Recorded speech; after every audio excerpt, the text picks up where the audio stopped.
जैसे जैसे 5 राज्यों के चुनाव परिणाम की घड़ी नज़दीक आ रही है, चुनाव समाप्त होने के कगार पर हैं, वैसे वैसे बिहार में भी राजनीतिक रूप से सरगर्मी बढ़ गई है। आपको बता दें कि बिहार विधानमंडल का सत्र चल रहा है और इस सत्र को लेकर के जिस तरह से राज्यपाल के अभिभाषण के बाद नेता प्रतिपक्ष तेजस्वी यादव ने अपनी बातें रखी और जिस तरह से सरकार की नीतियों को लेकर के, सरकार की नाकामियों को लेकर के उन्होंने अपनी बात रखी, उसके बाद से नीतीश कुमार काफ़ी गुस्से में नज़र आए। हालांकि नीतीश कुमार और भी कई मुद्दों को लेकर के गुस्से में हैं, जिसमें एक बात है खास करके भारतीय जनता पार्टी का व्यवहार। इसको लेकर के भी नीतीश कुमार खासे नाराज़ चल रहे हैं, क्योंकि भारतीय जनता पार्टी की तरफ से जिस तरह की टिप्पणी की जा रही है, जिस तरह के बयान आ रहे हैं, वो नीतीश कुमार के लिए मुफीद नहीं है। आपको बता दें कि नीतीश कुमार का वोट बैंक है, उससे प्रभावित हो रहा है और राजनीति में कोई भी व्यक्ति या कोई भी दल अपने वोट बैंक को प्रभावित नहीं होने देता है।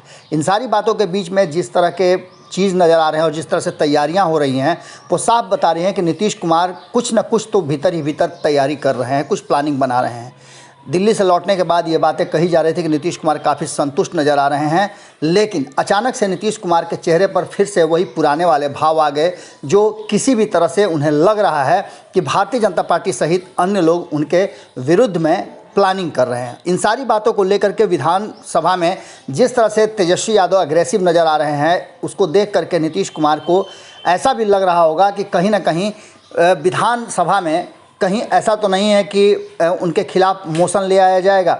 इन सारी बातों को लेकर के नीतीश कुमार ने अपने विधायकों को अलर्ट रहने की बात कही है और ये सारी बातें तब और ज़्यादा विधानसभा में इस बात को लेकर के चर्चा तेज हो जाती है कि कहीं ना कहीं विपक्ष पूरी तरह से, और ख़ास करके जब सत्ता में बैठी पार्टी का आंकड़ा जो है वो विपक्ष से बहुत ज़्यादा अधिक नहीं हो, उसके साथ ही जो गठबंधन चल रहे हैं एनडीए के, उसके बीच में भी आपस में तालमेल की कमी हो, तो ऐसी स्थिति में कभी भी कुछ भी देखने को मिल सकता है। खास करके तब जबकि भारतीय जनता पार्टी बार बार ताव दे रही है नेता प्रतिपक्ष तेजस्वी यादव को कि आपके पास यदि वोट है, आंकड़ा है, तो आप विधानसभा में अविश्वास प्रस्ताव ले आइए। इन सारी बातों को लेकर के और बजट के बाद जिस तरह से नीतीश कुमार अपर हैंड रखते हुए भारतीय जनता पार्टी को भी बैकफुट पर लेकर के गए हैं, उससे साफ लग रहा है कि नीतीश कुमार कोई अलग से प्लानिंग के तरफ सोच रहे हैं। लेकिन इन सब के बीच में नीतीश कुमार को इस बात का भी डर है कि कहीं ऐसा ना हो कि विपक्ष एक बार हल्ला बोल दे। जिस तरह से मुकेश सहनी और जीतन राम मांझी के व्यवहार है, उसे देख करके भी कहा जा सकता है, या हो सकता है कि ये नीतीश कुमार का इंटरनल प्लानिंग भी हो, क्योंकि नीतीश कुमार जिस तरह से 5 राज्यों के चुनाव के बाद जो चीज़ें और बातें सामने निकल करके आ रही हैं, वो स्पष्ट कर रही हैं कि भारतीय जनता पार्टी के साथ नीतीश कुमार के संबंध पहले जैसे नहीं है। पहले जैसे का मतलब 2005 और 2010 की बात हम कर रहे हैं। उसके बाद हमने आपको खबरों के माध्यम से लगातार बताया है कि नीतीश कुमार और भारतीय जनता पार्टी के बीच में जो दूरियां बढ़ी हैं, खटास बढ़ी है, उसमें कहीं ना कहीं दही में जोरन का काम कर सकते हैं मुकेश सहनी और जीतन राम मांझी।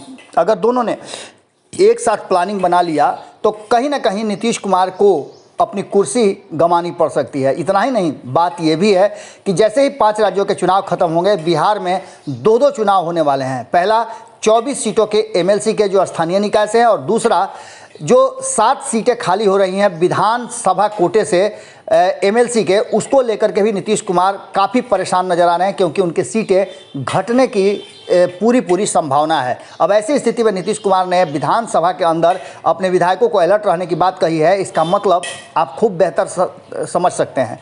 क्या होगा ये तो वक्त बताएगा, लेकिन 10 तारीख का इंतजार सबको है। 10 तारीख को चुनाव परिणाम आने के बाद बहुत कुछ बदलने की बात बिहार में भी कही जा रही है। जुड़े रहिए भारत लाइव के साथ, खबरें लगातार जारी हैं। अगर ये वीडियो पसंद आई और वह बिहार के राजनीति और बिहारियत से सरोकार रखेनी तो सब्सक्राइब बटन दबा के चैनल के सब्सक्राइब कर ली। ओजे एगो घंटी बा, ओकरा बटन दबा देला से कुल सटीक और मारक खबर रुआ मुफ्त में मिल जाई। अगर रुआ पत्रकारिता के हमनी के नया प्रयोग में सहयोग कर चाहतानी तो ज्वाइन बटन दबा दी। पेटीएम नंबर नोट कर ली 9386816700। धन्यवाद।